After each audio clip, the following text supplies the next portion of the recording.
নিয়ে আমি বাঁচলে আমার ফ্যামিলি বাঁচবে। আমি এই জন্য স্বেচ্ছায় আমার চাকরি থেকে অব্যাহতি নিচ্ছি। আমার এই প্রিয় ইউনিফর্মটা, যেটার জন্য আমি সারা জীবন কষ্ট করে গেছি, 6টা মাস কুকুরের মতো কষ্ট করছি ট্রেনিং সেন্টারে, আজকে আমি এই ইউনিফর্মটা খুলে চলে যাচ্ছি। আমি শুধু আমি না, আমার সাথে অনেক ভাই, অনেক কনস্টেবল ভাই আজকে রিজাইন দিতে যাচ্ছে। শুধু আমি না, প্রায় 100-এরও অধিক হবে আজকে রিজাইন দিব। আমরা একসাথে দিব ইনশাল্লাহ। এই বাংলাদেশ, নতুন বাংলাদেশে আমরা নতুন পুলিশ দেখবো, নতুন পুলিশ নতুন বাংলাদেশ করবে ইনশাল্লাহ। আমাদের এই দেশ শুধরানো দরকার। এই দেশের স্বাধীনতা রক্ষার প্রয়োজন হলে আমি আমার ইউনিফর্ম রেখে যাচ্ছি। আমার বন্ধু দেখেন, আমার বন্ধু কান্না করে রিজাইন করতেছে, ইউনিফর্মে এমনি দাস নাই, এই অনেক কষ্ট করে আসতেছে। ওর বাবা মার একমাত্র কথা, ওর বাবা মার কি কষ্ট হয় না? কালকে যেরকম কুত্তার মতো মানুষ পারছে, পুলিশ পারছে, এটা কয়টা বিচার হয়েছে? আমি চাই এই বাংলাদেশ পুলিশ ভালো থাকুক, শুধুমাত্র ওই অফিসার গুলো যারা, যেগুলো আমাদেরকে আজকে বিপজ্জনক অবস্থা রেখে গেছে। আমি জানি এই ইউনিফর্ম আমার রিজিক চালাইছে, আমি এই ইউনিফর্মকে শ্রদ্ধা করি, বাট আমার এই ডিপার্টমেন্টের অফিসারদেরকে না, কোন অফিসারকে আমি জীবনে কোনোদিন শ্রদ্ধা করবো না। আর এরা সারা জীবন আমাদের মুখ আটকে রাখছে, এরা বড় স্বৈরাচার, এদের বিরুদ্ধে সবার আগে পদক্ষেপ নেওয়া দরকার। আজকে আমি আমার এসপির সামনে আমি জবানবন্দি দিয়ে আসছি, আমি নিজে স্বেচ্ছায় চাকরি ছেড়ে দিব। শুধুমাত্র আমি না, আমার সাথে এরকম হাজার কনস্টেবল ভাই আজকে চাকরি ছেড়ে দিবেন, স্বেচ্ছায় পদত্যাগ করে দেবেন। আল্লাহ হাফেজ। সরকার এটা বলার ছিল, এই দেখেন সবগুলা এরকম, সবগুলা কেউ এমন না যে এই চাকরিতে বসে রাখবে, সবগুলা রিজেন দিবে আজকে। আমার আম্মু, আমি আপনাকে বলতেছি, যা করছি তার জন্য সরি। আমি সবার সামনে আমার ইউনিফর্ম খুলে যাচ্ছি আজকে, বাট এই ইউনিফর্মটা সর্বদা মনে রাখবেন, এই ইউনিফর্ম পবিত্র। আমার মতো হাজারো ছেলে আছে দেখলে ইউনিফর্মের ভিতরে পবিত্র ছিল। ফায়ারের হাতে আদেশ আসার পরও আমরা ফায়ার করি নাই, আমার এই হাত অপবিত্র হয় নাই, এই হাত এখনো পবিত্র।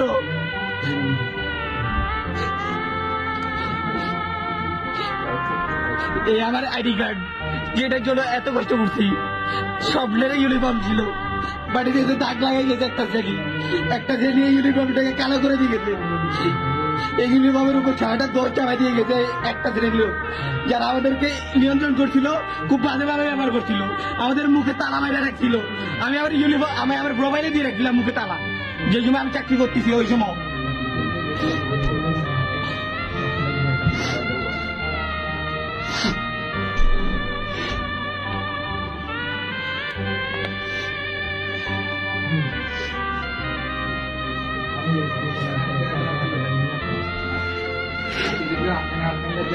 বহুত কিছু করতে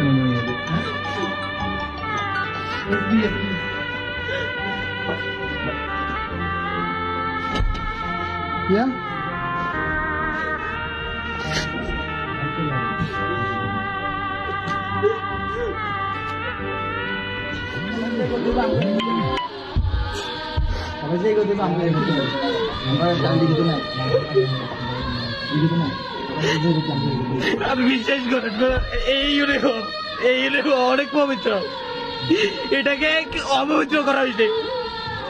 আমার হাতে কোনো রক্তের দাগ লাগে না আজ পর্যন্ত।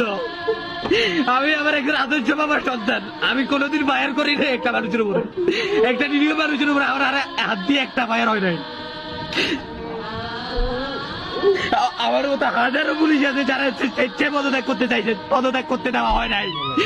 বলে যাচ্ছে আজকে এটা, আজকে দেশের পতন হওয়ার পরে আজকে আমাদেরকে ছাড়তেছে, যেটা আমাদের দেশ পতন হয়ে গেছে, যেটা সবকিছু পতন হওয়ার পরে আজকে আমাদেরকে ছাড়তেছে। জানো ওরা ওদের অস্তিত্ব নাই, সবাই সবার অস্তিত্ব রক্ষা করে বিদেশে চলে গেছে, আমাদের ইউনিফর্মটাকে কালো করে দিয়ে গেছে।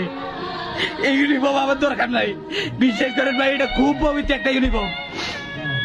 আল্লাহ বলছে, আমি বলতেছি এদের বিচার হবেই। আমি না, আমার মতো হাজারটা ছেলে কাঁদতেছে আজকে। কালকে 1000 জনের বাবা মারা গেছে, কালকে পুলিশগুলো ঠিক আর বাবা না, এই খালি যারা কনস্টেবল যেগুলা, বিশ্বাস করেন ভাই, খোদার কদম, এগুলো আপনাদের পক্ষে ছিল। হাতে করে 2-1টা ছেলে প্রত্যেকটা আপনাদের পক্ষে ছিল।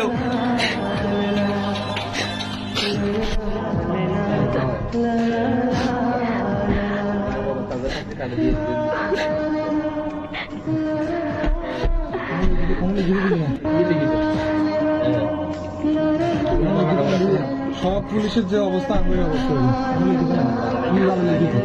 তাদের হেডকোয়ার্টারে কল দিচ্ছে না আমি আমার ইউনিফর্ম ধুতে দিতে যাচ্ছি। আল্লাহ হাফেজ, সবাই ভালো থাকবেন। আলহামদুলিল্লাহ, আমিও স্বাধীন আজকে থেকে।